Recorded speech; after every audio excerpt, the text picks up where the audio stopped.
শ্রোতার মতো 10 জন শ্রোতা হলে একটা মাহফিল কবুল হওয়ার জন্য যথেষ্ট। কি বলেন ভাই? কিন্তু আপনাদের আগ্রহ থাকতে হবে। আমি একটু আপনাদের কাশি টাশি দিয়ে গলা ছাড়ায় দেই। আমি লিল্লাহি তাকবীর বলবো, আপনারা উচ্চ আওয়াজে আল্লাহু আকবার বলবেন। লিল্লাহি তাকবীর। এই আওয়াজ থাকবে তো প্রিয় ভাই? আর কথার একটু রেসপন্স করতে হবে। রাজি আছেন? আল্লাহ কবুল করুন। তাহলে আমরা কথা শুনবো কোরআনের কয় নম্বর সূরা থেকে? ঠিক আছে। সূরার নাম কয় আয়াতের উপরে আমরা কথা শুনবো? 10।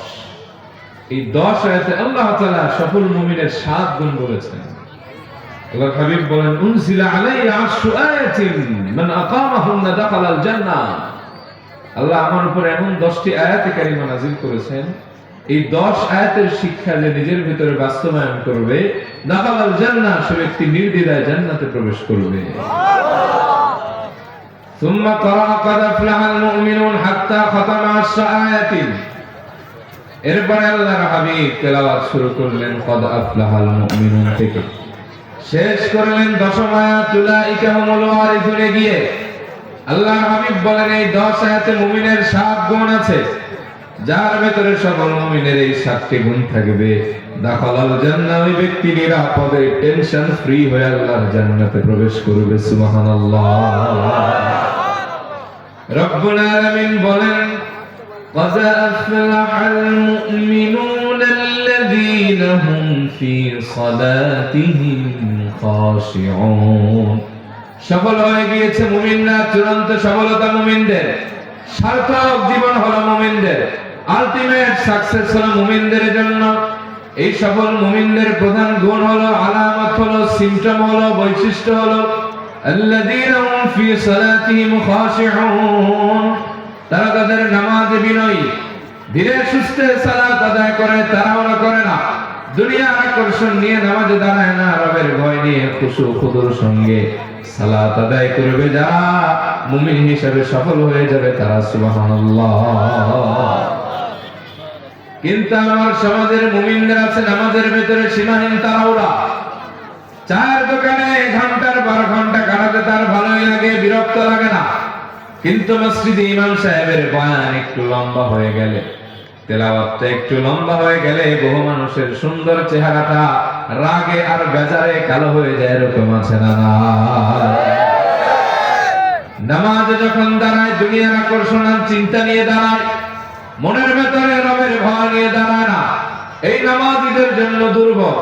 রব্বুল আলামিন বলেন, ফাওয়াইলুল লিল মুসাল্লিন আল্লাযীনা হুম আন সালাতিহিম সাহুন আল্লাযীনা হুম ইউরাউনা ওয়া ইয়ামনাউনাল মাউন।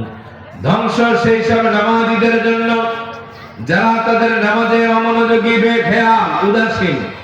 নামাজে দাঁড়িয়েছে, রবের ভয় অন্তরে নাই, নামাজে দাঁড়িয়েছে, চিত্তে কোনো আকর্ষণ নাই, দুনিয়াবি চিন্তা নিয়ে দাঁড়ায়, তাড়াহুড়া করে। রব্বুল আলামিন বলেন, এই নামাজ আসলে আমি রবের জন্য আদায় করে না, এটা হলো লোক দেখানো নামাজ। এই নামাজ মুমিনের না, এই নামাজ হলো মুনাফিকের। জোরে বলেন কার? আল্লাহ বলেন, ওয়াইদা কামু ইলাস সালাতি কামু কুসালা ইউরাউনান নাস। মুনাফিক যখন নামাজে দাঁড়ায় হেয়ালি বানা নিয়ে দাঁড়ায়, দুনিয়ার চিন্তা আকর্ষণ নিয়ে নামাজে দাঁড়ায়, মনে হয় যেন তারে চূড়ান্ত ভাবে বেদর মারধর করে দাঁড় করিয়েছে। দেখবেন আমাদের সমাজে কিছু নামাজি আছে, হাঁটুর তলে, পায়ের তলে আধা লুঙ্গি, জামার বোতাম খোলা, একেবারে কেমন করে পা এমন করে দাঁড়িয়েছে, রবের কোনো ভয় বোঝা যায় না। এরকম আছে না? একবার ডাইনে তাকায়, আরেকবার বামে তাকায়, শরীর চুলকায়, উলুসায়, এরকম আছে না? আল্লাহ বলেন, এই নামাজই আসলে মুনাফিক। এই নামাজ কোন মুমিনের নামাজ না।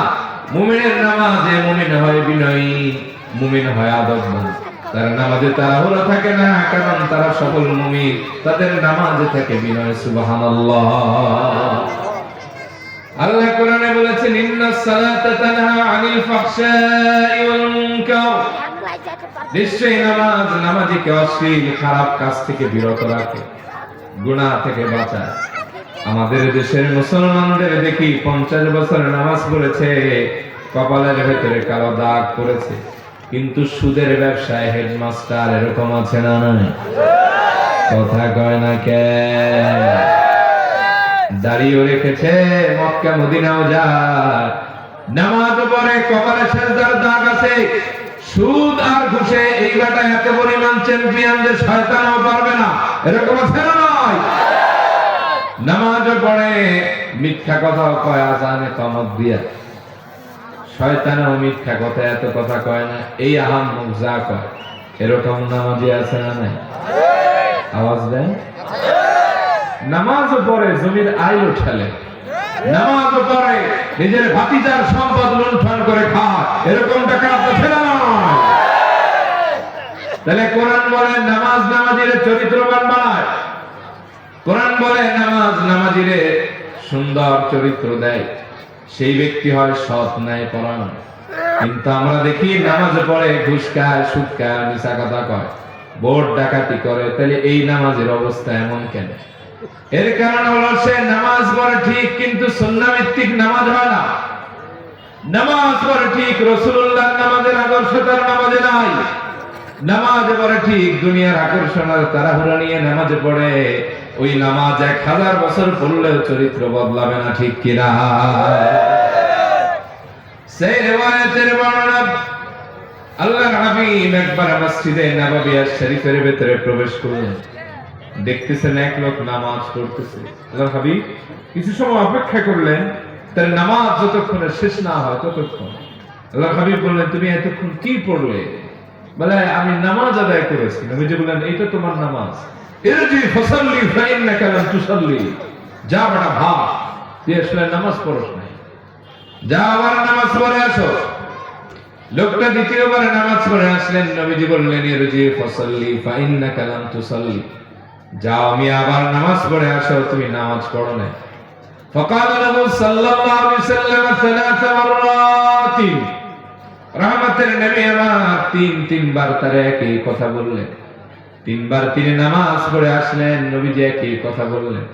এবার ওই লোক বললেন, আল্লাহি আল্লাযী বা'আসাকা বিল হক, ওই রবের নামের কসম করে বলি, যিনি আপনার সত্য নবী হিসেবে পাঠিয়েছেন, এর চাইতে ভালো নামাজ আর আমি জানি না, আমি পড়বো কেমনে? নবীজি ইশারা করে বললেন, আমি যেভাবে নামাজ পড়ি সেভাবে আমারে দেখে দেখে নামাজ পড়ো। সাল্লু কামা রাআইতুমুনি উসাল্লি, যেভাবে আমি রাসূল নামাজ পড়ি সেভাবেই তুমি আমারে দেখে দেখে নামাজ পড়ো। সুবহানাল্লাহ। নবীজি তার ট্রেন দিলেন, আসো দেখো নামাজ কেমনে পড়তে হয়। নবীজি বললেন, আল্লাহু আকবার বলে হাত বাঁধবা, হাত বাঁধার পরে সানা পড়বা, এরপরে ফাতিহাতুল কিতাব সূরা ফাতিহাটা পড়বা, এরপরে কোরআনে যেখান থেকে তোমার সহজ লাগে সেখান থেকে পড়বা, পড়ার পরে রুকুতে যাবা, রুকুতে গিয়ে তোমার রবের তাসবিহ পাঠ করবা, সুবহান রাব্বিয়াল আযীম। এরপরে সোজা হয়ে দাঁড়াবা, সেখানে কোনো তাড়াহুড়া করবা না, তোমার রবের প্রশংসা করবা। এরপরে আবার সিজদায় চলে যাবা, বিনয়ের সাথে সিজদাটা আদায় করবে, দুই সিজদার মাঝখানে কিছু সময় অতিবাহিত করবে, আবার সিজদা করবে, এভাবে ধারাবাহিকভাবে নামাজটা আদায় করবে। এটাই আমি নবীজির শেখানো নামাজ। সুবহানাল্লাহ। উবাদা ইবনে সামিতের বর্ণনা, তিনি বলেন, আল্লাহর হাবিব বলেন, খামসু সালাওয়াতিন ইফতারাদাহুন্নাল্লাহ, 5 ওয়াক্ত নামাজ আল্লাহ আমাদের উপর ফরজ করেছেন। জোরে বলেন, কয় ওয়াক্ত? এই 5 ওয়াক্ত নামাজে যে ব্যক্তি 4 কাজ করবে তার জন্য মহা পুরস্কার আছে। 1 নম্বরে মান আহসানা উযুহুন্না, যে ব্যক্তি সুন্দর করে ওযু করবে।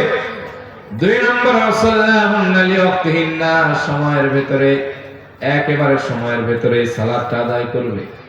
3 নম্বরে ওয়াতাম্মা রুকুহুন্না, গোটা নামাজের রুকুগুলি আল্লাহর ভয়ে প্রদান করবে, তাড়াহুড়ো করবে না। 4 নম্বর ওয়াতাম্মা খুশুহুন্না, আল্লাহর ভয়ে গোটা নামাজের সিজদা সহ নামাজটা আদায় করবে। এই 4 কাজ যে করবে, কানা লাহু আলাল্লাহি আহদুন, আল্লাহর পক্ষ থেকে তার জন্য একটা ওয়াদা আছে, তা হলো আইয়াগফিরা, আমার আল্লাহ ওই বান্দাকে maaf করে দিবে। ওমান লাম ইয়াফআল যালিক ফালাইসা লাহু আলাল্লাহি আহদুন, ইন শাআ আযাবা ওয়া ইন শাআ গাফারা। এই 4 কাজ যে করবে না, আল্লাহর পক্ষ থেকে তার জন্য কোনো কমিটমেন্ট, কোনো প্রতিশ্রুতি নাই। আল্লাহ চাইলে তারে আযাবও দিতে পারে, আবার চাইলে তারে ক্ষমা করে দিতে পারে। এই 4 কাজ কি বড় কঠিন? 1 নম্বরে সুন্দর করে ওযু করা। কোন তো 1 নম্বরে কি? আওয়াজ দিয়ে বলেন, সুন্দর করে। 2 নম্বরে ওয়াক্তের ভেতরে নামাজ পড়া। 3 নম্বরে তাড়াহুড়া মুক্ত বিনয়ের সাথে রুকু করা। 4 নম্বরে গোটা নামাজটাই আল্লাহর ভয় নিয়ে ইখলাসের সাথে পড়া। এই 4 কাজ করবেন, কানা লাহু আলাল্লাহি আহদুন ইয়াগফিরা। আল্লাহ ওয়াদা করেছেন ওই বান্দারে আল্লাহ মাফ করে দিবেন। সুবহানাল্লাহ। কিয়ামতে আল্লাহ এটা বলবে না যে বান্দা কত হাজার রাকাত নামাজ পড়েছে গণনা করো, বলা হবে মিজানের পাল্লায় ওজন দাও। তখন দেখা যাবে কারো 200 রাকাত নামাজের চাইতে আল্লাহর মিজানের পাল্লায় 2 রাকাত নামাজের, 20 রাকাত নামাজের, 10 রাকাত নামাজের পাল্লাটা ভারী হয়ে যাবে, ঠিক কিনা?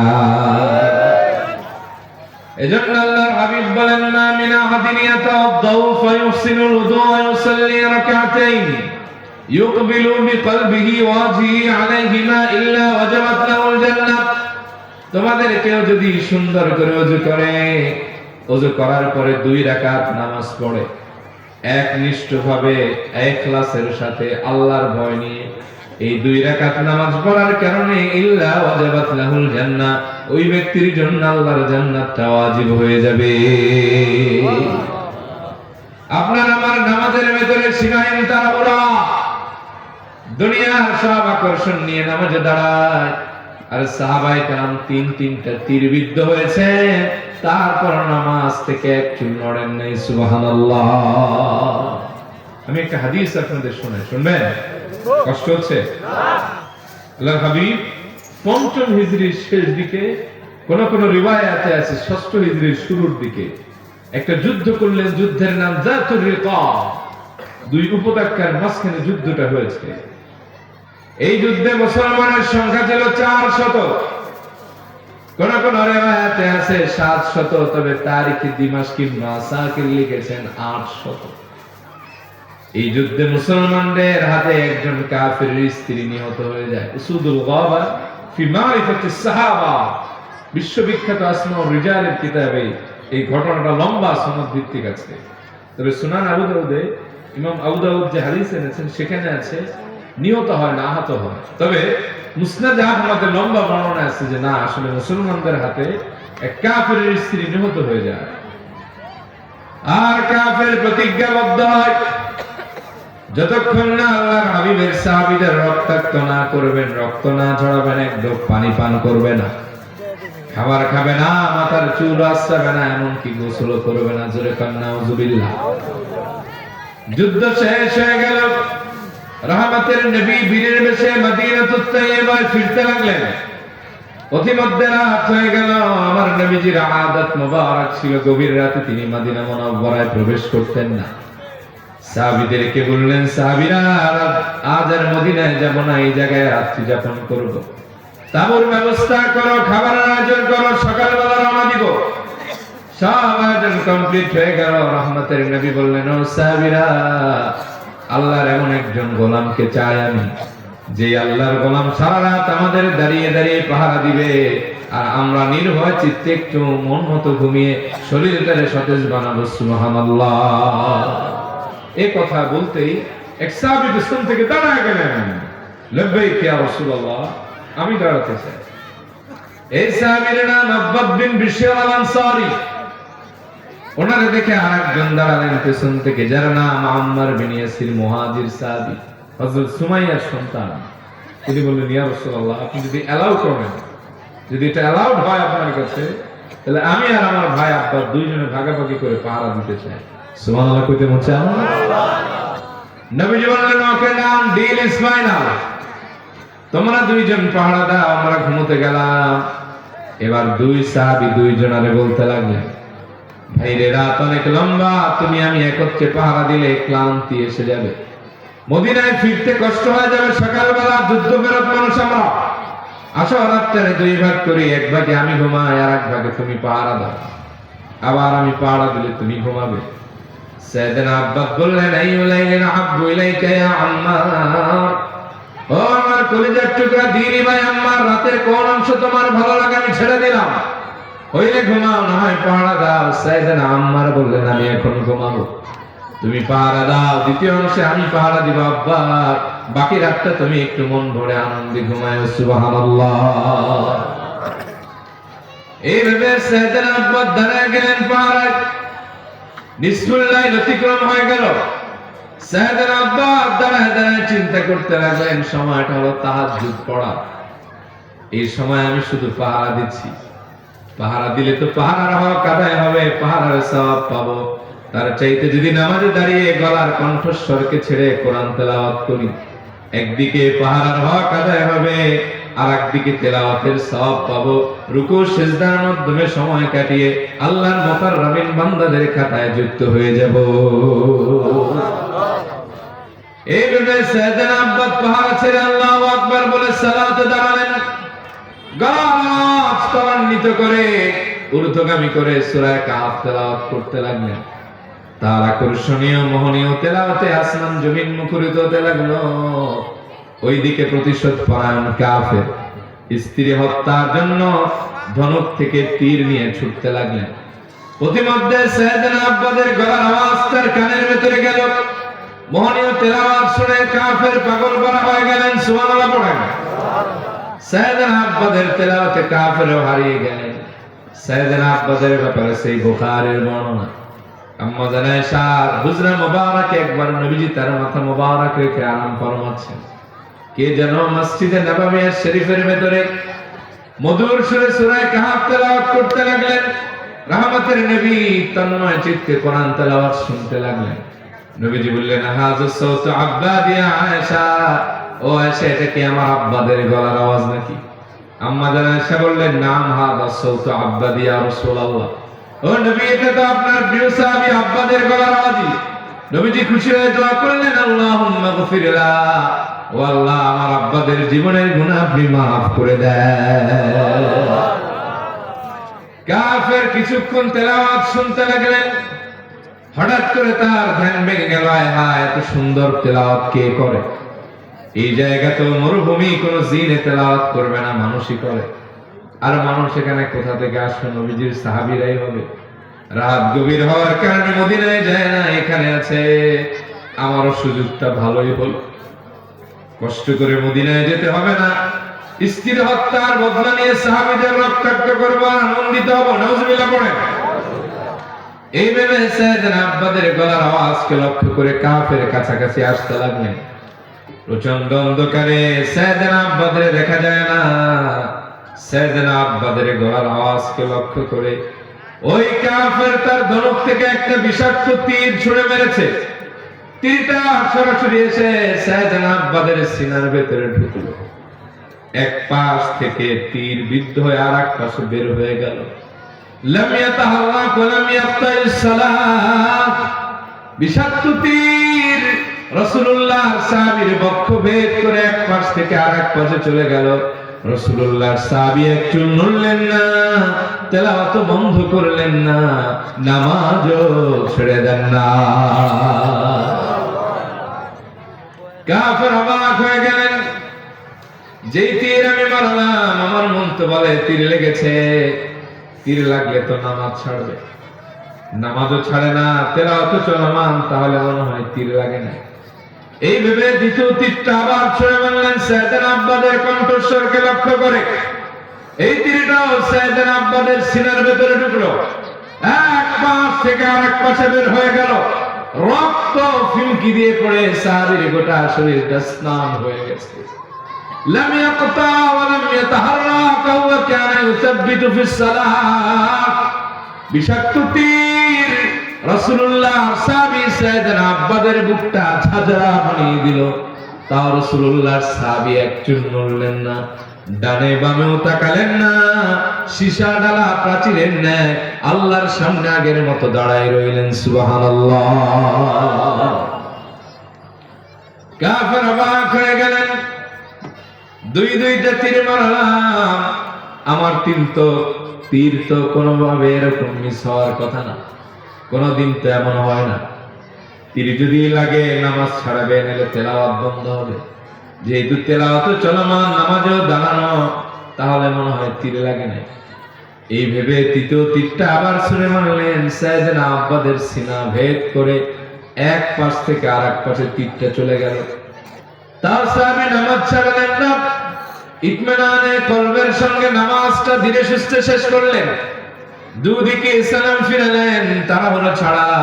সাইয়েদনা আম্মার বিন ইয়াসিরকে ডাক দিলেন, বললেন, ভাই আম্মার, জলদি জাগো, পাহারার দায়িত্ব বুঝে না। দেখো আমি তিনটা তীরবিদ্ধ হয়েছি। আমার মন বলে আমি আর বেশিক্ষণ তোমাদের মাঝে থাকবো না। রবের ডাকে সাড়া দিয়ে আর কিছুক্ষণ পরে পরপারের পথে রওনা হয়ে যাব। সাইয়েদনা আব্বাস সাইয়েদনা আম্মার জেগে গেলেন। চারদিকে শোরগোল পড়ে গেল। সাহাবায়ে কেরাম চতুর্দিক থেকে সাইয়েদনা আব্বাস বিন বিশরকে জড়ো করে ধরলেন। দেখতেছেন সাইয়েদনা আব্বাস নামাজের সুরতে বসা, একটা না দুইটা না তিনটা তীরবিদ্ধ হয়ে আছে। রক্তে গোটা শরীরটা স্নান হয়ে গেছে। সাহাবীরা বললেন, ভাই আব্বাস, গভীর রাতে না পাহারার দায়িত্বে ছিলে, তীর লাগলো কেমনে? বলে, পাহারা দিতে দিতে মনে হলো নামাজের সময়টা কাটায়, সময়টা আরো ভালো কাটবে। বলে, ভাই প্রথম তীর যখন খেলে নামাজ কেন ছাড়লে না? এই পাগলামি কেন করলে? তাইলে তো আর বাকি দুইটা তীর খেতে না। সাইয়েদনা আব্বাস বললেন, ও নবীর সাহাবীরা শোনো, কাবার মালিক আল্লাহর নামে কসম করে বলি, খোলা আসমানের নিচে রাসূলুল্লাহর নূরময় কদম মুবারকের পাশে দাঁড়িয়ে গভীর রাতে সালাত আদায় করে এত মজা পাচ্ছিলাম। আল্লাহর প্রেমের ঢেউ অন্তরে এমন ভাবে জোয়ারের মতো খেলা করছিল। নামাজে রবের প্রেমে এমন ভাবে হাবুডুবু খাচ্ছিলাম, কোন ফাঁকে যে আমার বুকটা ঝাঁঝরা হয়ে তিনটা তীর সিনার ভিতরে ঢুকলো। বিন্দু মাত্র ব্যথাও পাই নাই, কোনো অনুভূতিও সৃষ্টি হয় নাই। সুবহানাল্লাহ। ও নবীর সাহাবীরা শোনো শোনো, নামাজের ভেতরে যদি আমার এই চিন্তার উদয় না হতো, রাসূলুল্লাহ আমাকে দায়িত্ব দিয়েছেন পাহারার, এই মুহূর্তে আমার শাহাদাত নসিব হয়ে গেলে নবীজির আদেশ অমান্য হবে, সাহাবায়ে কেরামদের জীবনটা ঝুঁকিপূর্ণ হবে। আল্লাহর কসম, এই চিন্তা মাথায় না আসলে জায়গায় শাহাদাত বরণ করলেও নামাজ ছাড়তাম না। কোন সুবহানাল্লাহ। সাহাবী তিনটা তীর খায়, তাও নামাজ ছাড়ে না। আর আমাদের দেশের মুসল্লিরা সপ্তাহে 6 দিন মসজিদে অনেকেই যায় না, যায় মাত্র একদিন জুমার দিন। আগের সুন্নত পড়ে না, খুতবাও শুনে না, নামাজের পরে কোনো ওয়াজিফা আদায় করে না, জুতা একজন একটা ভুলে আর একজনে নিয়ে যায়। কথা কন না কেন? তারপরে হুজুরের খুতবা যদি একটু লম্বা হয়, তেলাওয়াত একটু লম্বা হলে বহু মানুষের চেহারাটা ডাকাতের মতো কালো কুচকুচে হয়ে যায়। এরকম আছে না?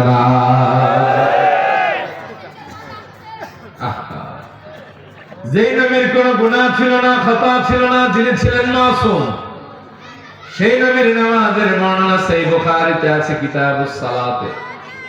আম্মা জান আয়েশার বর্ণনা, আন্না নবী সাল্লাল্লাহু আলাইহি ওয়া আলিহি ওয়াসাল্লাম কানা ইয়াকুমু ফিল লাইল হাত্তা তাতাফাত্তারু কদামা।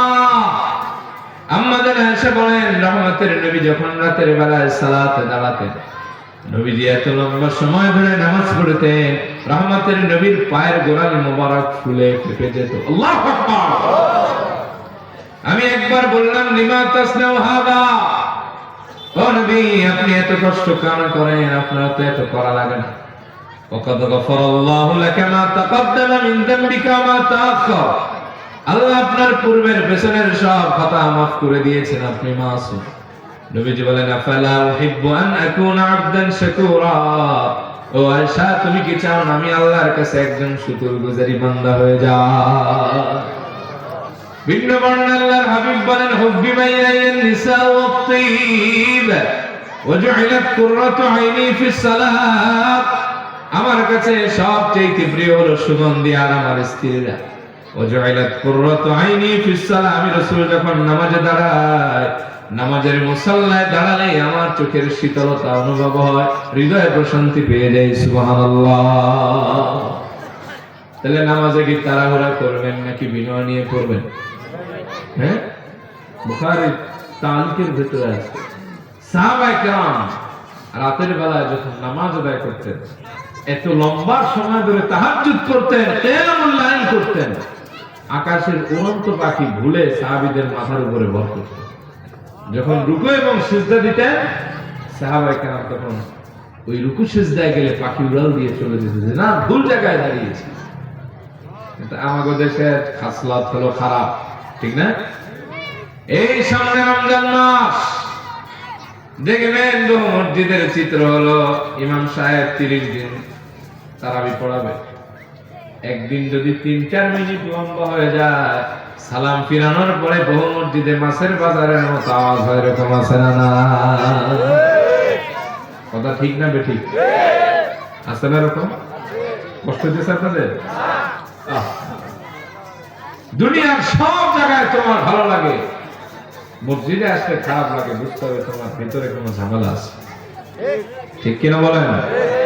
রাগ করতেছেন? কথা বোঝা যায়? এজন্য নামাজে যদি তাড়াহুড়া না আসে, 4টা দোয়া নামাজে কখনোই ছাড়বেন না। কয়টা? আশা করি আপনারা পড়েন। 1 নম্বরে গায়রিল মাগদুবি আলাইহিম ওয়ালাদ-দালিনের পরে আমিন পড়বেন। পড়েন একবার। বালা করি কোন আল্লাহর হাবিব বলেন, ইযা ক্বালা আহাদুকুম আমিন। এদিকে তো টাটাই করে খারাপ, এই পেছনে কারা গো, ছেড়ে দাঁড়া গো, এমন ডিস্টার্ব করো না মা, আমরা তাহলে কথা বলা পারবো না। শুনতেছেন? অসুবিধা হচ্ছে বাবা? হ্যাঁ, আমার একটা নীতি আছে, খাসলাত আদত, আমি কোরআন হাদিসের বাইরে কথা কই না। এইটা হলো 1। 2 নম্বরে বিষয়ের বাইরে আমি ওয়াজ করি না। এটা আমার ওয়াজ কেউ শুনলে শুনুক, নাহলে বলবো যে গুড বাই টাটা, ওইটাও সমস্যা নেই আমার। কথা শুনতেছেন? তাকবীর দেন, আল্লাহু আকবার। এই 10 আয়াত ধৈর্য আছে শোনার আপনাদের? কার কার আছে দেখি? লিল্লাহি তাকবীর। আল্লাহ কবুল করুক। তাহলে 1 নম্বরে কি পড়বেন নামাজে? আকাশ বাতাসকে মুখরিত করে বলেন আমিন। বুখারীর বর্ণনা, আল্লাহর হাবিব বলেন, ইযা ক্বালা আহাদুকুম আমিন, যখন তোমাদের কেউ আমিন বলে, ফাকালাতিল মালাইকাতু ফিস সামাই আমিন, তখন আকাশের ফেরেশতারাও তার সাথে সাথে আমিন বলে। যার আমিন বলাটা আকাশের ফেরেশতার সাথে মিলে যায়, গুফিরা লাহু মা তাকাদ্দামা মিন যামবি, আল্লাহ তার পূর্বের জীবনের গুনাহগুলি maaf করে দেয়। 2 নম্বর দোয়া হলো সামি আল্লাহু লিমান হামিদার পরে পড়তে হয়। পড়েন রব্বানা। সেই মুসলিমের বর্ণনা, আল্লাহর হাবিব বলেন, ইযা ক্বালাল ইমামু সামি আল্লাহু লিমান হামিদা, যখন ইমাম সাহেব বলবে সামি আল্লাহু লিমান হামিদা, এর অর্থ হলো যে ব্যক্তি আল্লাহর প্রশংসা করেন, আল্লাহ তার প্রশংসা শোনেন। কুলু রব্বানা লাকাল হামদু, ফি রিওয়ায়া আল্লাহুম্মা রব্বানা লাকাল হামদ, রব্বানা ওয়া লাকাল হামদ, তিনটে আছে। তখন তোমরা বলো রব্বানা লাকাল হামদ, হে আমাদের রব, প্রশংসা আপনার জন্য, আপনি প্রশংসিত। আল্লাহর হাবিব বলেন, তোমরা যখন রব্বানা লাকাল হামদ বলো, আকাশের ফেরেশতারা রব্বানা লাকাল হামদ বলে আমিনের মতো। যার রব্বানা লাকাল হামদ বলাটা আকাশের ফেরেশতার সাথে মিলে যায়, গুফিরা লাহু মা তাকাদ্দামা মিন যামবি, আল্লাহ আবার তার জীবনের গুনাহগুলি maaf করে দেয়। 3 নম্বর দোয়া রব্বানা লাকাল হামদের পরে পড়তে হয়। পড়েন হামদান কাসীরান তাইয়িবান মুবারাকান ফীহি। পারেন না? পড়বেন এগুলি। আল্লাহর হাবিব সালাত আদায় করতেছিলেন, ওয়াকানা সালাতুল মাগরিব, ব্যাখ্যা আছে সালাতটা ছিল মাগরিবের কোন ওয়াক্তে? এক সাহাবী পেছনে এই কথা কইয়া ফেলেছে, হামদান কাসীরান তাইয়িবান মুবারাকান ফীহি। আল্লাহর হাবিব বললেন, মান কাইলুন, এই কথা কইছে কে? এক বর্ণনা আছে সাহাবী ডরে আর কয় না, 3 বার নবী তলব করেছেন। সাহাবী বললেন, আনা কাইলুন, আমি এই কথা কইছি। আল্লাহর হাবিব বললেন, ও সাহাবী ঘাবড়ে যেও না, আমি দেখলাম তুমি যখন হামদান কাসীরান তাইয়িবান মুবারাকান ফীহি বললা, আকাশের 30-এর অধিক ফেরেশতা তোমার আমলনামায় সওয়াব লেখার প্রতিযোগিতা শুরু করে দিয়েছে। তাহলে পড়বেন নাকি ছাড়বেন? কম কম নাকি বেশি বেশি? 4 নম্বর দোয়া হলো দুই সিজদার মাঝখানের দোয়া। কোন জায়গার দোয়া? সহিহ বুখারীর হাদিস, আল্লাহর হাবিব দুই সিজদার মাঝখানে ততটুকু সময় অতিবাহিত করতেন যতটুকু সময় সিজদায় অতিবাহিত করতেন। আবার আল্লাহর হাবিব বললেন, তোমরা দুই সিজদার মাঝখানে দোয়া করো, কারণ দুই সিজদার মাঝখানে দোয়া করলে তো দোয়া কবুল করে নেয় কে? একটা দোয়া শিক্ষা দিয়েছেন 5 বাক্যে। কয় বাক্যে? গলা ছেড়ে আমার সাথে পড়েন, আল্লাহুম্মা গফিরলি ওয়ারহামনি ওয়াহদিনি ওয়ারযুকনি ওয়াআফিনি। এক দোয়ার ভিতরে কয় দোয়া আছে? সুবহানাল্লাহ কইতে মন চায় না? কি চমৎকার দোয়া আপনি বললেন, আল্লাহুম্মা গফিরলি, ও আল্লাহ আপনি আমারে মাফ করেন, ওয়ারহামনি আপনি আমার উপর রহম নাযিল করেন, ওয়াহদিনি আপনি আমার হেদায়েত দেন, ওয়ারযুকনি আপনি আমার রিজিকটারে প্রশস্ত করে বাড়ায় দেন, ওয়াআফিনি আপনি আমার সুস্থতার নিরাপত্তা দেন। এই 5 দোয়া, এক দোয়ার ভেতরে যে দুই সিজদার মাঝখানে পড়বে, এই 5 নেয়ামত দিয়ে আল্লাহ তার জীবনটারে সমৃদ্ধ বানায় দিবে। তাহলে কয়টা দোয়া নামাজে ছাড়বেন না? 1 নম্বরে গায়রিল মাগদুবি আলাইহিম ওয়ালাদ-দালিনের পরে কি পড়বেন? সামিআল্লাহু লিমান হামিদার পরে রব্বানা লাকাল হামদের পরে দুই সিজদার মাঝখানে দোয়া আছে না নাই? পড়েন আল্লাহুম্মা গফিরলি ওয়ারহামনি ওয়াহদিনি ওয়ারযুকনি ওয়াআফিনি। মনে থাকবে? এবার প্রশ্ন হলো, how to set my mind in salah, কিভাবে আমি আমার মনোযোগ নামাজে ধরে রাখবো?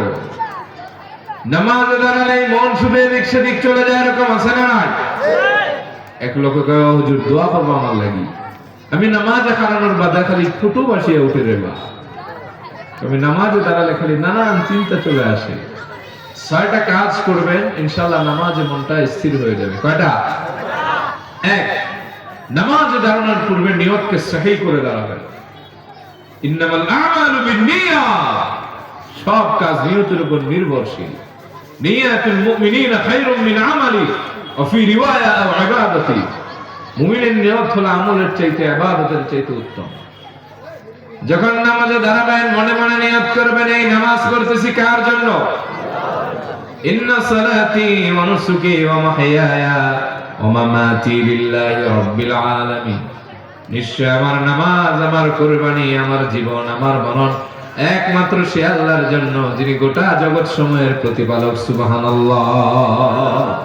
নিয়ত যদি বিশুদ্ধ করে দাঁড়ান, নামাজ যদি নির্বাচনী নামাজ না হয় তো 100% সালাতের 50% নিয়ত ঠিক করলে আল্লাহ ঠিক বানায় দিবেন।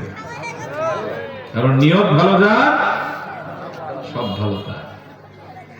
2 নম্বরে চূড়ান্ত বিনয় আর আদব নিয়ে রবের সামনে দাঁড়াবেন।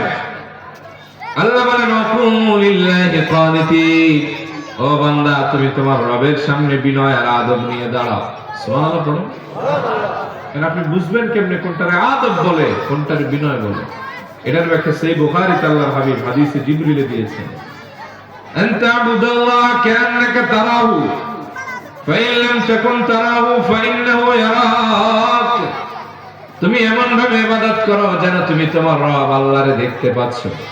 যদি আল্লাহরে না দেখো, আল্লাহ তোমারে দেখতেছেন, এই ভয় হৃদয়ে সঞ্চারিত করো। এই দিনাজপুরের মুসলমানেরা বলবেন, কোন ব্যক্তি যদি মনে করে আমি আল্লাহরে দেখি অথবা আল্লাহ আমারে দেখে, তাহলে কি তার ইবাদত থেকে মন হারায় যাওয়ার কথা? জোরে বলে। আমাদের মানুষ পীরের সামনে গেলে বিনয় দেখায়, বিনয় দেখাইতে গিয়া সেজদা মাইরা ঈমান হারায়, এরকম আহাম্মক আছে না? নেতার সামনে গেলে নমো নমো, আমার নেতার নাম নিতে হলে ওযু করে নিবেন, আছে না নাই? আমার নেতা এমন নেতা যার নাম নিলে নাকি মুখ পবিত্র হয়ে যায়। আবার আরেকজন কে আমার নেতা, এর নেতা এমন নেতা যারে ভালোবাসলে নাকি জান্নাত নসিব হয়ে যায়। জোরে কম, আর একটু জোরে ঘৃণা করে বলেন। এত জায়গায় তোমার বিনয়, তাহলে রবের সামনে দাঁড়ালে তোমার বিনয় কই যায়? বুঝতে হবে তোর ইমানের ভেতরে ঘাপলা আছে, ডাকাত, ঠিক কিনা? 3 নম্বর, যখন নামাজে দাঁড়াবেন এমন ভাবে দাঁড়াবেন মনে করবেন এটাই জীবনের শেষ নামাজ। জোরে বলেন কোন নামাজ?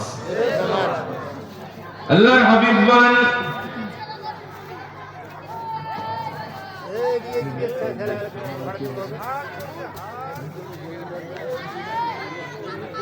প্রিয় ভাই আপনাদের অসুবিধা হচ্ছে? প্রিয় ভাই আপনারা কি আর আধা ঘন্টা সময় আমাকে দিবেন?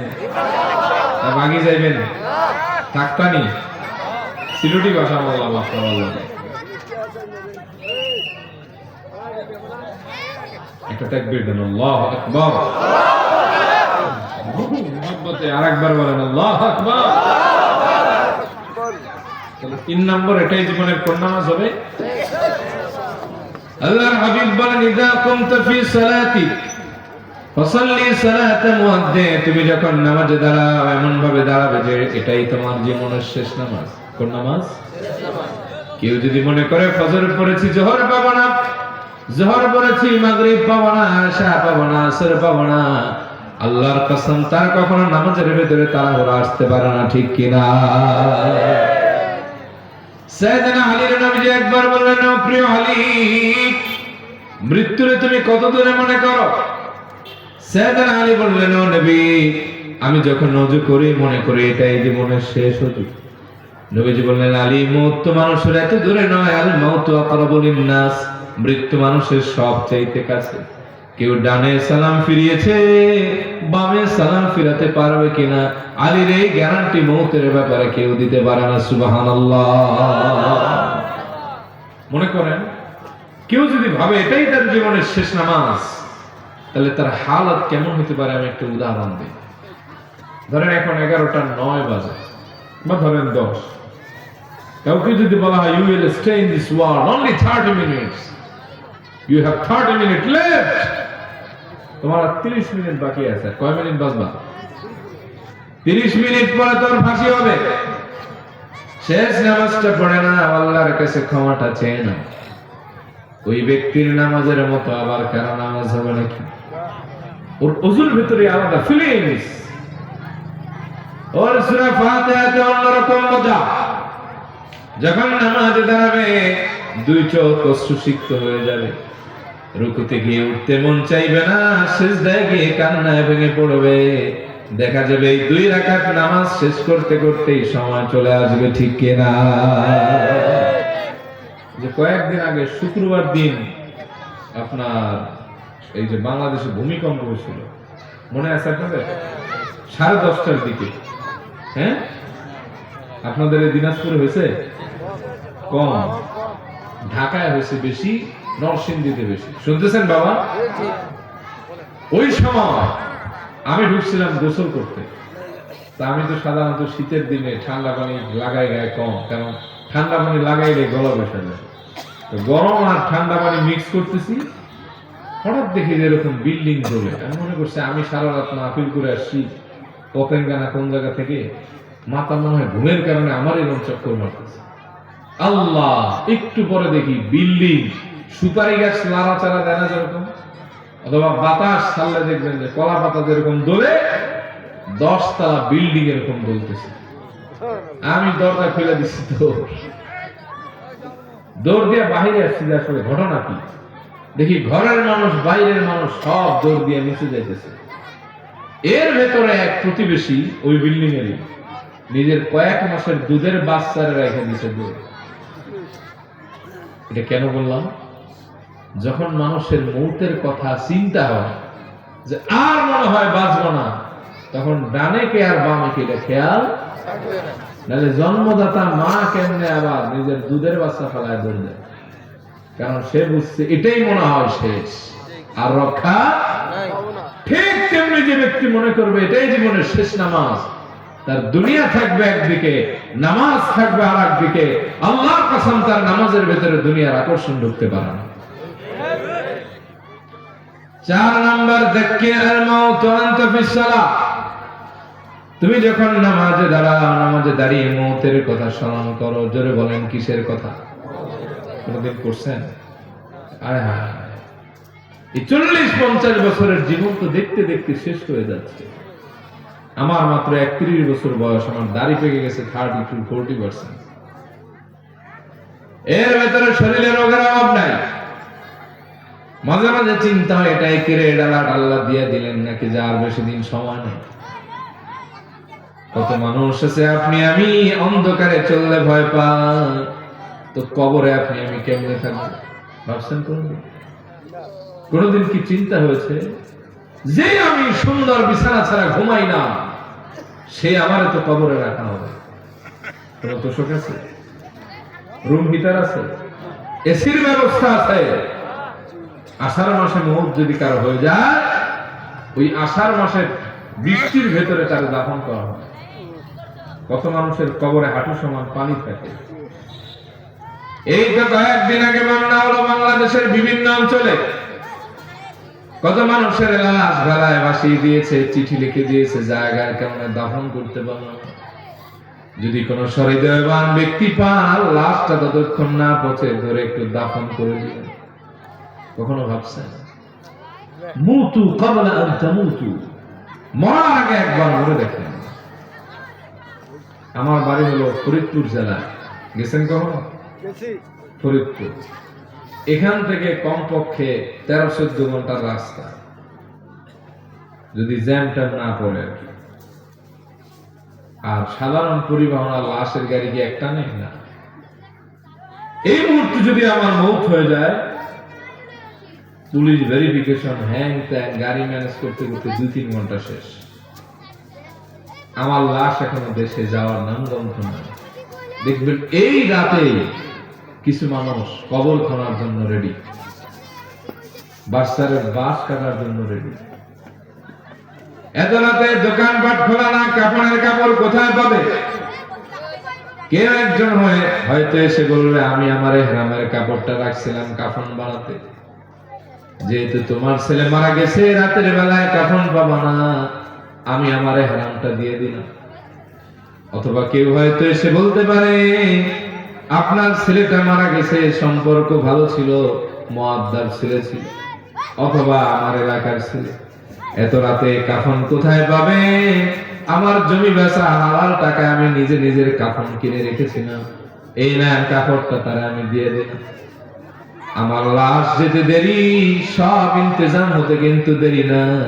যাওয়ার পরে 4 তাকবীরের জানাজা, এরপরে মাটি চাপা দিলে এই দুনিয়ার হিসাব সব শেষ হয়ে যাবে, ঠিক কিনা? এজন্য সাইয়েদনা আব্দুল্লাহ ইবনে ওমর বলেন আখাযা রাসূলুল্লাহ সাল্লাল্লাহু আলাইহি ওয়াসাল্লাম বিমানকিবি, রহমতের নবী একবার তার সোহাগ মাখা স্নেহ ভরা রহমতের হাত আমার কাঁধের উপর রাখলেন। এরপরে আমারে বললেন কুন ফিদ দুনিয়া কান্নাকা গরীবুন আও আবিরু সাবিল। ইবনে ওমর, তুমি এমন ভাবে দুনিয়ায় বাঁচো যেন তুমি একজন নিঃস্ব ফকির অথবা তুমি একজন মুসাফির। খবরদার দুনিয়ার মায়া জড়াও না, দুনিয়ার ধোকায় পড়ো না। দুনিয়ার ধোকায় একবার যে পড়ে যায় সে সব হারিয়ে ফেলে। এরপর থেকে ইবনে ওমর মজলিসে গেলেই বলতেন ইযা আমসাইতা ফালা তানতাযিরিস সাবাহ ওয়া ইযা আসবাহতা ফালা তানতাযিরিল মাসা। যদি তুমি হায়াতে সকাল পাও তো সন্ধ্যার আশা করো না, সন্ধ্যা পাও তো সকালের আশা করো না। বহু মানুষ ইশারের নামাজ পড়ে সুস্থ শরীরে ঘুমাতে গিয়েছে, ফজর হওয়ার আগে ওই মসজিদের মাইকেই তার মৌতের ঘটনা এলান করা হয়, এরকম আছে না? ওয়াইদা আসবাহতা ফালা তানতাযিরিল মাসা। তুমি যদি হায়াতে সকাল পাও তো সন্ধ্যার আশা করো না। আমারই মুসল্লি একসাথে ফজর পড়লাম, রাস্তায় হাঁটলাম, একই সাথে সকালের নাস্তা করলাম। আমি গেলাম মাদ্রাসায়, উনি গেল বাড়ি, মোবাইল ছিল বন্ধ। আসরের সময় এসে তারে খুঁজি পাই না। মাগরিবে জিজ্ঞেস করলাম মুয়াজ্জিন তিনি কোথায়? বলে হুজুর 11টায় মারা গেছে, বাদ জোহর জানাজা হয়েছে। আমি যখন জিজ্ঞেস করতেছি তখন কবরে কয়েক ঘন্টা তার শেষ। যাক্কির আল মাউত ওয়া আনতা ফিস সালাহ, নামাজে দাঁড়িয়ে দাঁড়িয়ে মৃত্যুর কথা ভাবলেন। কি হিসাব দিবেন আল্লাহর কাছে? এখন মরলে কালকে 2 দিন কবরে কেমনে থাকবেন? এই চিন্তা নামাজের ভেতরে করেন, মনটা স্থির বানায় দিবে কে? আল্লাহ। 5 নম্বরে নামাজে দাঁড়ানোর পরে চক্ষুটা সিজদার জায়গায় নামাজের ভেতরে রাখবেন। কোন জায়গায়? নামাজের ভেতরে সিজদার জায়গায়। আল্লাহর হাবিব বলেন, লা ইয়াজালুল্লাহু আযজা ওয়া জাল্লা মুকবিলান আলাল আবদি ফি সালাতিহি মা লাম ইয়ালতাফিত ফাইযা সারাফা ওয়াজহু উনসারাফা আনহু। আল্লাহর হাবিব বলেন, যখন তোমরা নামাজে দাঁড়াও চক্ষুটা নামাজের ভেতরে সিজদার জায়গায় রাখো, কারণ বান্দা যতক্ষণ নামাজের ভেতরে সিজদার জায়গায় দৃষ্টি রাখে আল্লাহ ততক্ষণ বান্দার উপর রহমতের দৃষ্টি রাখেন। সুবহানাল্লাহ। ফাইযা সারাফা ওয়াজহু উনসারাফা আনহু, বান্দা যতক্ষণ তার দৃষ্টি না উঠায় আল্লাহ উঠায় না, আর বান্দা উঠালে আল্লাহ রহমতের দৃষ্টি উঠিয়ে নেয়। আর 6 নম্বরে যা পড়েন তা বুঝতে হবে। যা পড়েন তা, অনেকে বলে হুজুর সৌদি আরবে যায় কি সুন্দর কান্দে নামাজ, আমাদের দেশে আর কাঁদে না। কাঁদবে কেন? তোমাদের দেশের লোক তো বুঝেই না। এই দেশে ওয়াজ মাহফিল বাদ দিয়ে নামাজ শিক্ষা দেওয়া দরকার নাই, ঠিক কিনা বলেন? মাইন্ড করলেন কথা? নামাজ তো জানে না পাবলিক। আল্লাহু আকবার অর্থ কি এটা জানে না, সানার অর্থ জানে না, দোয়া মাসুরার অর্থ জানে না, তাশাহুদের অর্থ জানে না, তো নামাজে মজা পাবে কেমনে? এক লোক নাকি বহু বছর আগে গেছিল হজ করতে। আদিকালের মানুষ তো পোলা পান্ডায় এসে গেছে, বুঝলি বাজান সৌদি আরবে দেখলাম খালি খেজুর গাছ আর মরুভূমি, সব খালি আরবি, 2টা জিনিস পাইলাম বাংলা, একটা হলো আজান আর একটা হলো নামাজ। কটা পেয়েছে বাংলা? একটা হলো আজান, নামাজ। বুঝে না, ওর কাছে চায়না ভাষাও যা, সৌদি আরবের ভাষাও তা, তামিল ভাষাও তা। এখন তো নামাজ বুঝে পড়ে না দেখা বিরক্ত লাগে। যেই দিন থেকে বুঝে পড়বেন সেদিন তেলাওয়াত শুনলে হৃদয় কম্পন হবে, চোখ অশ্রুসিক্ত হয়ে যাবে, নামাজ আর ছাড়তে মন চাইবে না। সুবহানাল্লাহ কইতে মন চায় না? এবার আল্লাহর দয়ায় আমি হজ করে আসলাম। প্রথম 10 দিন আমরা ছিলাম একটু দূরে, রুয়াল, এর নাম হলো কুবরি রওজা, এই বিন্দাউদের আগে, সীসা বলে, সীসা বিন্দাউ কুবরি রওজা, এইখানে ছিলাম। এইখানে থাকার কাহিনী হলো যে আমাদের সাথে অনেক বৃদ্ধ বৃদ্ধা ছিলেন। ওই মিনায় যাবেন, মুজদালিফায় থাকবেন, জামরাতে পাথর মারবেন, এটা আমাদের জন্য কঠিন, যাতে মুভ করতে পারে সহজে। এই জন্য তো ট্যাক্সি ভাড়া করে যাইতাম 25 টাকায়, হজের ওই 5 দিন ছাড়া, ওই 5 দিন 200 টাকা দিয়ে আসা লাগছে 2 কিলোমিটার। ওটা তো তাকে সিজন যাবে না, কি করবো? তো শুনতেছেন আপনারা ভাই? অসুবিধা হতেছে? গেলাম, যাইতাম এরকম, যাইতে 25, আইতে 25, 50 রিয়াল দিয়ে যাইতাম তেলাওয়াত শোনার জন্য। আয় হায়, মাগরিবের নামাজে যাইতাম, ইমাম সাহেব পড়তো ইয়াসির বুসারি, ইন্না আ'তাইনাকাল কাউসার ফাসাল্লি লিরাব্বিকা ওয়ানহার। বুকের ভিতরে পাথর ভেঙে পড়তো। 50 রিয়াল খরচ করে এলাম এগুলো তেলাওয়াত শুনতে। ইশারের সময় দাঁড়াতাম, আয় হায় একটুখানি তেলাওয়াত করে শেষ। এর কারণ আছে, ওই সময় হলো প্রচন্ড পরিমাণে ভিড় থাকে হজের সময়। তেলাওয়াত যদি লম্বা করে বহু মানুষ উমরা করতে পারবে না, তাওয়াফ করতে পারবে না, কারো আছে দেশে যেতে হবে, কারো আছে মদিনায় যেতে হবে, নানান ব্যস্ততা। এই ক্রাউডের কারণে তারা তেলাওয়াত কমায় দিছে। কিন্তু এরপরে হজ যখন শেষ হয়ে গেল তখন আবার লম্বা লম্বা করতো। আমরা দাঁড়ায় থাকতাম, তাহাজ্জুদে কিয়ামুল লাইলে কখন তেলাওয়াত শুরু হবে, আর গিয়া দাঁড়াতাম কাবার চত্বরে নামাজ পড়ার যে মজা, এটা যে করছে ও ছাড়া আর আমার আল্লাহ ছাড়া কেউ জানে না, ঠিক না? যেদিন থেকে পড়বে দিল দিয়ে, এই বুঝলেন যেদিন থেকে, ওই দিন থেকে মজা লাগবে। তেলাওয়াত যা করুক ওটা আর মজা পড়বে না। কয়টা জিনিস করলে নামাজে মনটা স্থির থাকবে? 6টা। 1 নম্বরে কি ঠিক করে নামাজে দাঁড়াবেন? 2 নম্বরে এমন ভাবে দাঁড়াবেন কে আপনারা দেখতেছে? আল্লাহ যদি না দেখেন তাহলে ওই আপনি কারে দেখতেছেন? 3 নম্বর, এটাই জীবনের কোন নামাজ? 4 নম্বরে নামাজে দাঁড়ায় কিসের কথা স্মরণ করবেন? মনে থাকবে? 5 নম্বরে চোখটা কই রাখবেন যেন বাবা? ও এরা তো ওয়াজ শুনে, মাশাআল্লাহ। 6 নম্বরে যা পড়েন তা মনে থাকবে? আর একটা আয়াতের তাফসীর করি, এরপরে সময় বেশি হয়ে যাবে। আর একটা আয়াত ধৈর্য সহকারে শুনবেন। রাজি আছেন বাবা? হ্যাঁ, তাকবীর দেন, আল্লাহু আকবার। কমে গেছে আওয়াজ, তার মানে ছায়রা দেমা কান্দা আছে নাকি?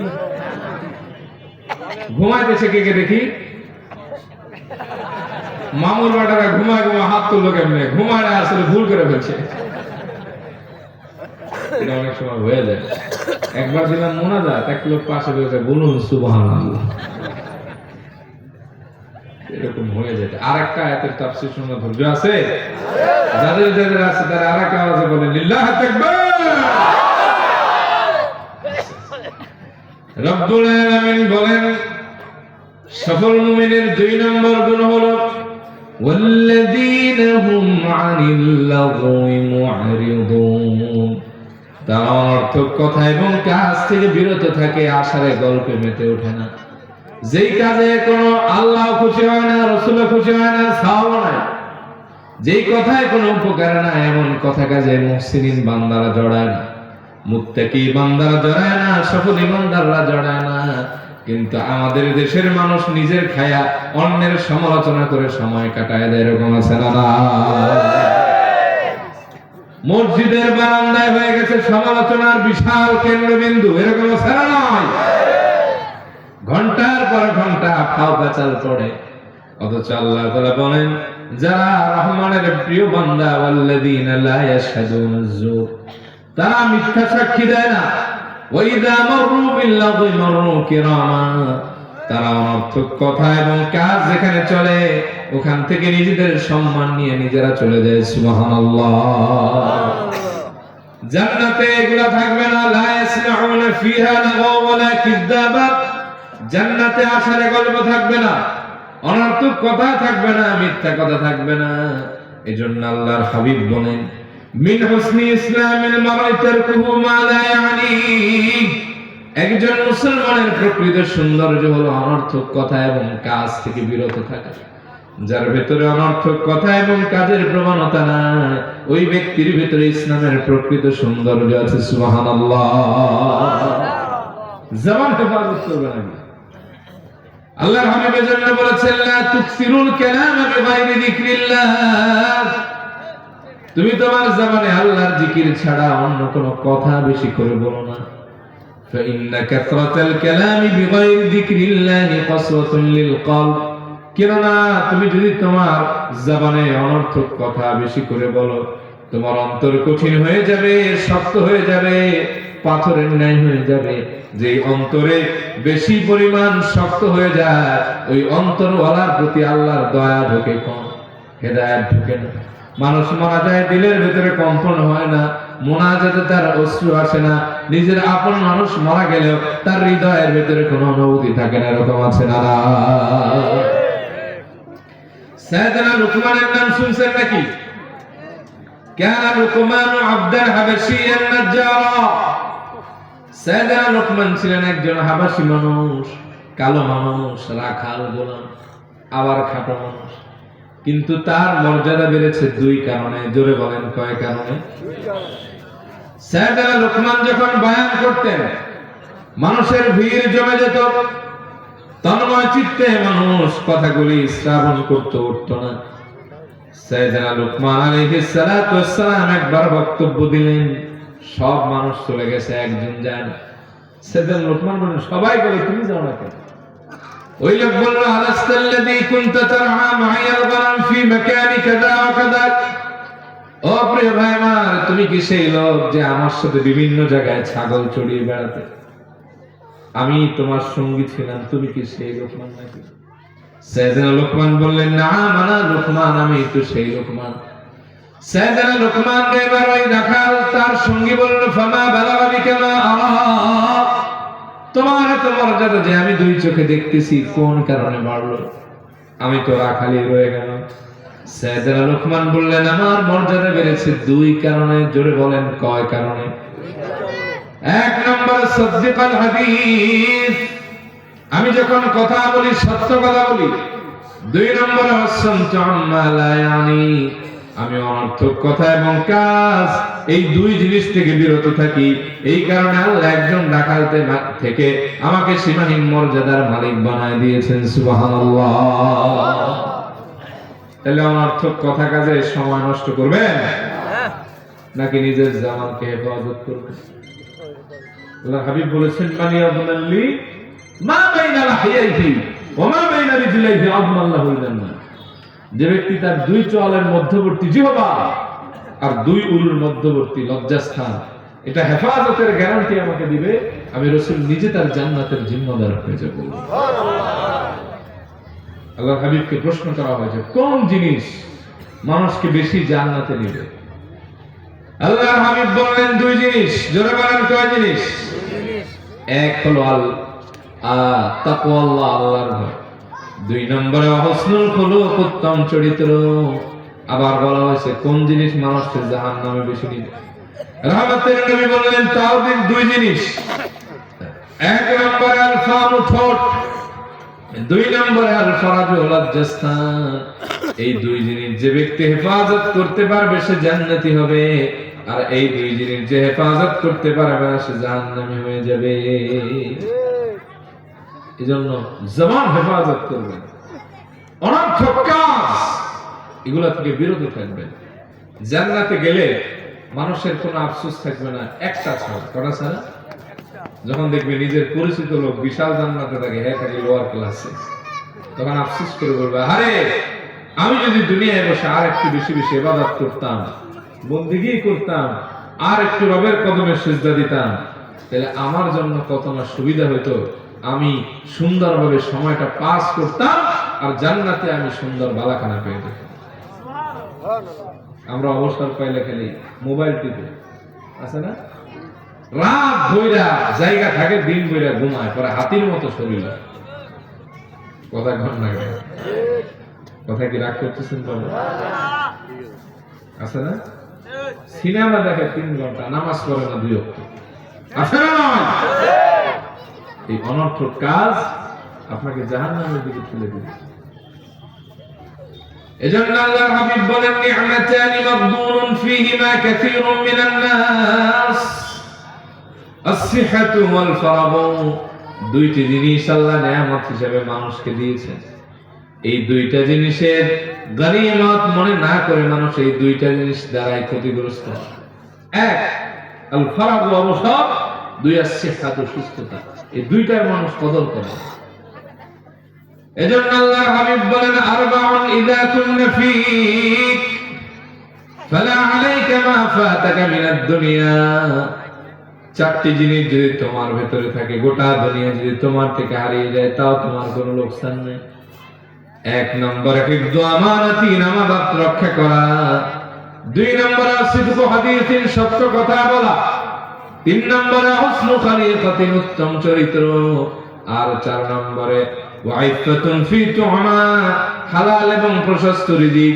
এই 4 জিনিস তোমার কাছে থাকলে গোটা দুনিয়া হারিয়ে গেলেও তোমার কোনো লোকসান হবে না। সুবহানাল্লাহ। তাহলে অনর্থক সময় কাজে লাগাবেন নাকি খালি ফাও কামে সময় নষ্ট করবেন? কাজে লাগাবেন সময়, ইনশাআল্লাহ। হ্যাঁ, আর 1-2টা হাদিস শোনার ধৈর্য আছে? হ্যাঁ, জাহান্নামে মানুষ যাবে কয়েক কারণে। এর ভিতরে একটা হলো কুন্না নাখুদু মাআল খাইদিন, যারা অনর্থক আশারে গল্প করত, মজমা জমায়েতে এদের সাথে আমরা ছিলাম। এরা পালা দেখে কি শরীয়ত মারফত, আদম হাওয়া, 1 কাপ চা খায়া পালা দেখে, এরকম আছে না? পালা বুঝলেন? মমতাজ আবার গান, পালা গান দেখবেন, এডি দেখে সময় নষ্ট করে। দোকান এবং বাজার হলো নিকৃষ্ট, আর এই সব জায়গায় এগুলো করে। ক্যারাম খেলে, লুডু খেলে, আছে না? তাস খেলে, দাবা খেললে নাকি বেরেন বাড়ে। এত বেরেন যে লাস্টে কয়েক লাখ টাকা ঋণ হয়ে যায়। আজানা নাই, এগুলো ছাড়তে হবে, এগুলা ছাড়তে হবে। লাস্ট একটা হাদিস বলে আমি বিদায় দিয়ে দিব আপনাদেরকে ইনশাআল্লাহ। আল্লাহর হাবিব বলেন ইগতানিম খামসান ক্বাবলা খামসিন, 5 জিনিস তোমার জীবনে আসার পূর্বে 5 জিনিসকে গনিমত মনে করো। এই 5 জিনিসের ব্যাপারে যত্নবান হও, কেয়ারফুল হও, কারণ এই 5 জিনিস একবার হারায় গেলে আর ফিরে আসে না। 1 নম্বরে শাবাবাকা ক্বাবলা হারামিক, তোমাকে যে আল্লাহ পাক যৌবন দিয়েছে বৃদ্ধ হয়ে যাওয়ার আগে এটাকে গনিমত মনে করো। আল্লাহর হাবিব বলেন পৃথিবীর সব রোগের ঔষধ আছে, কিন্তু বার্ধক্য রোগের কোনো ঔষধ নেই। বার্ধক্যে যারা আছেন আগের মতো শরীরে এখন আর কাজ করে না, চোখেতে আগের মতো ক্লিয়ার দেখেন না, আগের মতো এখন মনে রাখা যায় না। আগে একবার ঔষধ খেলে রোগ সারতে, এখন 10 বার খাওয়ার পর পরিপূর্ণ রোগ ভালো হয় না, এরকম আছে না? এই জন্য হায়াতের সোনালি সময় বলা হচ্ছে যৌবনকালকে। 7 শ্রেণীর মানুষ কিয়ামতে আরশের তলে ছায়া পেয়ে যাবে। এর ভেতরে একদল হলো শাবুন নাশাআ ফি ইবাদাতি রাব্বি, এমন যুবক যে তার রবের ইবাদত করেছে মন ভরে যৌবন। এজন্য বাবা, যৌবন যদি একবার চলে যায় হাজার আফসোস করলে আর ফিরে আসবে না। যৌবনের গনিমত মনে করেন। 2 নম্বরে ওয়াসিহাতাকা ক্বাবলা মারাদি, আল্লাহ যে আপনাকে সুস্থতা দান করেছে, অসুস্থ হওয়ার আগে গনিমত মনে করেন। অসুস্থ হইলে বোঝা যায় সুস্থতার কত। মনে করেন সারা শরীর ভালো, খালি একটা দাঁতে একটু ব্যথা, দেখবেন মাথা ধরে গেছে, ভালো লাগে না, জিন্দেগি কেমন কেমন, ঠিক না? এই জন্য সুস্থতা হলো রবের সবচেয়ে বড় নিয়ামত। সুস্থ আছেন গনিমত মনে করুন। আল্লাহর হাবিব বলেন ফাইন্না লিজাসাদিকা আলাইকা হাক্কুন, তোমার যে আল্লাহ দেহটা দিয়েছে এটাকে হেলায় হেলায় কষ্ট করবে না, তোমার দেহের উপর তোমার হক আছে, এটাকে চাইলে অযত্নে ব্যবহার করবা না, এই ব্যাপারে তোমাকে জিজ্ঞাসিত করা হবে। 3 নম্বরে গিনাকা ক্বাবলা ফাকরি, রব্বুল আলামিন তোমার যে ধনী বানিয়েছেন, সম্পদ দিয়েছেন, গরিব হওয়ার আগে গনিমত মনে করে থাকে। দিদার সে ক্ষয় করে বাকি জীবন কষ্টে ভোগো না। বহু মানুষ আছে এক সময় টাকা কামাইছে, এখন ভিক্ষা করে, এরকম আছে না? মানবেতর জীবন যাপন করে, পরে গল্প দেয় আল্লাহ আমার এত দিচ্ছে, এখন নাই। কেন নাই? জনমের খাওয়া খাইছে আর ভাঙছে। আল্লাহ বলছেন ওয়ালা তুবাদদির তাবদীরা ইন্নাল মুবাদদিরিনা কানু ইখওয়ানাশ শায়াতিন, অপব্যয় করো না, অপচয় করো না, এগুলো শয়তানের কাজ। হাদিস আছে তুমি তোমার সম্পদের এক অংশ খাও, এক অংশ জমা রাখো, আর এক অংশ আল্লাহর রাস্তায় দান করো। এটা হলো আওসাত পন্থা, উত্তম। খায়রুল উমুরি আওসাতুহা, এর চেয়ে উত্তম পন্থা সুবহানাল্লাহ কইতে মন চায় না? সুবহানাল্লাহ। 4 নম্বরে ফারাগাকা ক্বাবলা শুগলি, তোমার যে আল্লাহ অবসর দিয়েছেন ব্যস্ত হওয়ার আগে এটা গনিমত মনে করো। বহু মানুষের সুন্দরী স্ত্রীর সাথে দূরত্ব শুধুমাত্র সময় পায় না। সন্তান আছে, চাকরি করে, কিন্তু সময় দিতে না পারার কারণে বাপের প্রতি আকর্ষণ নেই। এক লোক দুঃখ করে বলেছিলেন আমার ছেলে আমারে অত বাপ বলে সম্মান করে না, কারণ আমি এদের সময় দিতে পারি না। আর এক লোক বলেছেন আমি দুনিয়ার ব্যস্ততায় সব হারাতে বসেছি, না জানি আমার কখন আখিরাত হারিয়ে যায়। সাবধান, সময় যেটা অবসর পেয়েছেন কাজে লাগান, তাসবিহ করেন, জিকির করেন, সালাত আদায়। এক সাহাবী নবীজিকে এসে বলছেন ইয়া রাসূলুল্লাহ, ইসলামের আইন কারণ আমার জন্য বড্ড কঠিন হয়ে গেছে, আমি কেমনে কি করব বলেন। নবীজি বললেন লা ইয়াজালু লিসানুকা রাতাবান মিন যিকরিল্লাহ, তুমি তোমার জবানকে আল্লাহর জিকিরের দ্বারা চালু রাখো, ভিজিয়ে রাখো, অনর্থক কথা কইও না। জিকিরের আমল চালাও, জবানে বেশি বেশি অবসর সময় কাজে লাগাও, এটাই তোমার নাজাতের ওসিলা হয়ে যাবে। 5 হায়াতাকা ক্বাবলা মাউতিক, আল্লাহ তাআলা তোমার যে হায়াত দিয়েছে মউতের আগে এটা গনিমত মনে করো। একবার যদি মউতের সমন জারি হয়ে যায়, ইদা জাআ আজালহুম লা ইস্তাখিরুনা সাআতান ওয়া লা ইস্তাকদিমুন, এক কদম সামনেও যাওয়ার সুযোগ নেই, এক কদম পিছনে যাওয়ারও হায়াতটাকে কাজে লাগান, হায়াতটাকে কাজে লাগান। অনর্থক গাল গল্পের মজলিসে বুঝবেন না, অন্তর কঠিন হয়ে যায়। তওবা করে ঠিক হইছেন, দেখবেন এরকম একটা মসজিদে মাত্র কয়েক সেকেন্ড বসছেন, আগের নামাজের ভেতরে যে শান্তি ছিল পরের ওয়াক্তের নামাজে শান্তি পাবেন না। মোনাজাতে আর আগের ফিল পাওয়া যায় না। এজন্য আল্লাহ তাআলা আমাদেরকে এই জিনিসগুলি আমল করার তৌফিক দান করুন, বলি আমিন। হাযা মা ইনদি ওয়াল ইলমু ইনদাল্লাহ আলাইহি তাওয়াক্কালতু ওয়া ইলাইহি উনীব আস্তাগফিরুল্লাহ লি ওয়া লাকুম ওয়া আতুবু ইলাইহি। আপনাদের কোনো কথা আছে?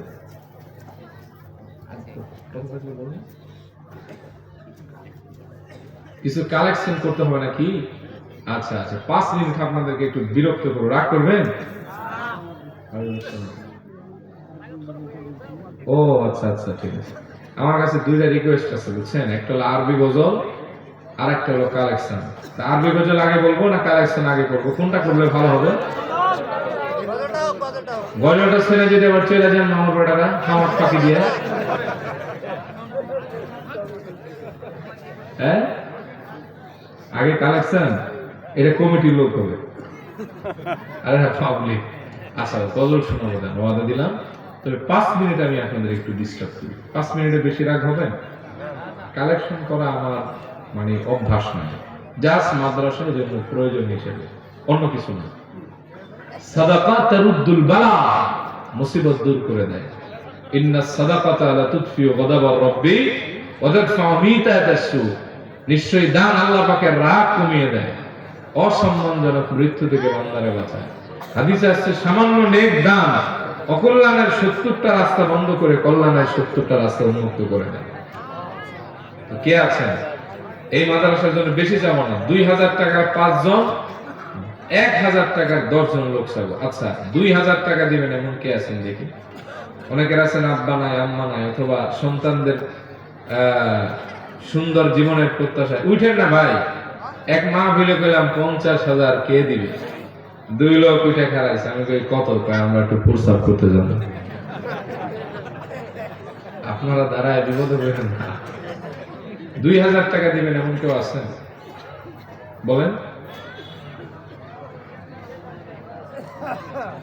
আইসেন না, কিছু টেহা দেন, এরপর আসেন। আমাদের প্রিয় জাহাঙ্গীর আলম ভাই, তিনি দিবেন 2000 টাকা। আলহামদুলিল্লাহ, আল্লাহ দান কবুল করেন, হায়াত দারাজ করেন, জিন্দা মুর্দা মাফ করেন, রিজিকে বরকত দেন, কোন আমিন। আর সন্তানটা ক্যাডেট কলেজে পড়ে, আল্লাহ মানুষের মতো মানুষ বানান, কোন আমিন। আর কে আছেন 2000 টাকা দিবেন?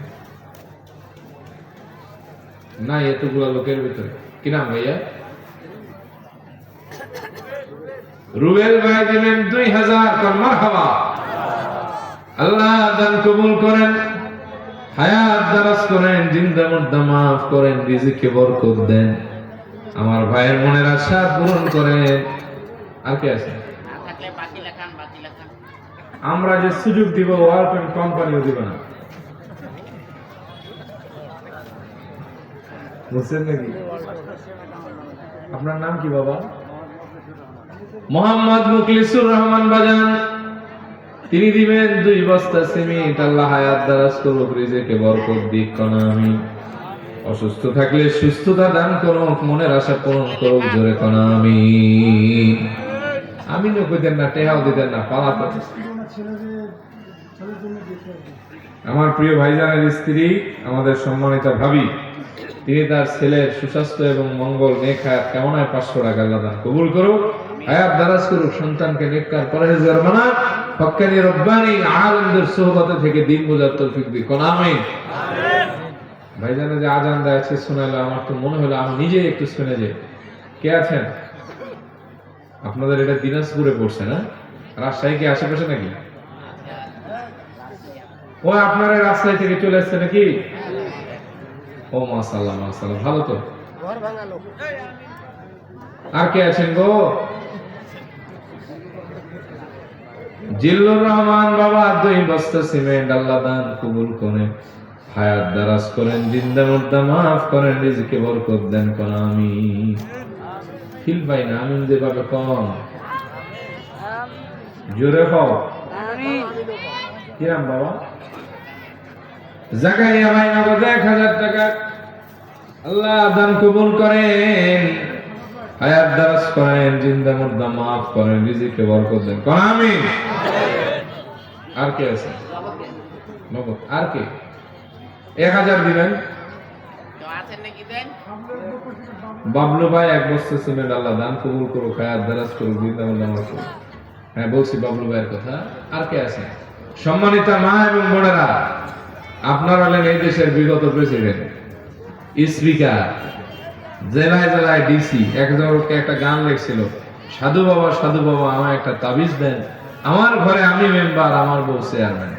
এখন আমরা চেয়ারম্যানও নাই, মেম্বারও নাই, আমাকে কোনো পদ পদই শুনি নাই। তো আপনারা দান করবেন। নবীজি বলেছেন, ইয়া আইয়ুহান নিসা তাসাদদাকনা ফা ইন্না আকসারাকুন্না হাতাবু জাহান্নাম। ও মহিলারা বেশি বেশি দান করো, কারণ তোমাদেরকে দেখছি অধিকাংশ জাহান্নামী। এক আরবী বেদুইন বললেন, ইয়া রাসূলুল্লাহ কেন আমরা জাহান্নামী? বলল, তোমরা 2 কারণে, এক হলো স্বামীর অবাধ্য, আর 2 নম্বরে গীবত করো বেশি। আমার লস্কর ভাই কি সুন্দর হাঁচি মেরে দিয়েছে, মাশাআল্লাহ। ভাইজান 500 টাকা দিয়েছে। আবু রায়হান কত ভাইয়া? 1 বস্তা সিমেন্ট। আবু রায়হান ভাই 1 বস্তা সিমেন্ট। আপনি কি? জিল্লুর রহমান ভাই 1000 টাকা দান কবুল করুক, হায়াত দারাজ করুক। আর কে আছেন গো? কিছু টাকা পয়সা দিয়ে যান আমাদের। রাগ করছেন নাকি আমার উপর? ভালো করে ভাষাটা শেখা পারি না, একটা কোর্স করা লাগবে। হ্যাঁ আবু রায়হান ভাই জিল্লুর রহমান কে আছেন ভাই?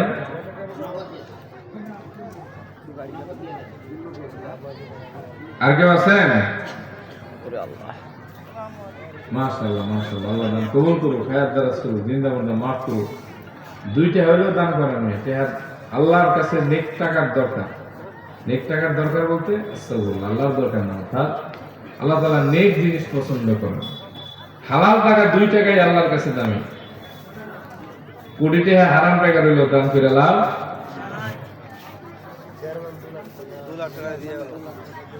নাম কইতে মানা করছে 500। নাম বলা নিষেধ আছে। মাশাআল্লাহ। কি নাম দোস্ত? বিয়া শাদী করেছো? আল্লাহ তোমাকে অবশ্যই দ্রুত বিয়ে করার তৌফিক দিক। কোন আমিন।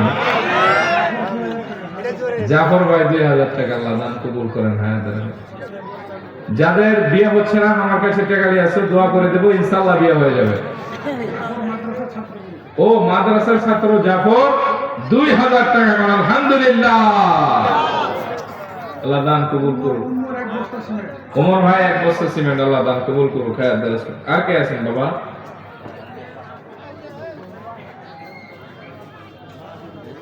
কি নাম? মুসা হক 2 বস্তা সিমেন্ট। নাম ছাড়া এক ভাই দিয়েছে 1500। আল্লাহ তাআলা গোপনে তার এই দান কবুল করুক, গোপনে তারা মাফ করে জান্নাতের ফয়সালা করে দিন। আর কে আছেন বাজান? লড়াচড়া তো দিতেছেন, এটা আগে দিলে সমস্যা নাকি? বাঙালির হলো শেষ বেলায় যায় হামলা করে। জুমার মসজিদে আগে মুসল্লি নেই, জেলা ভিডিও টেনা দেন। আর কে আছেন? দ্রুত দ্রুত 500 1000 দ্রুত।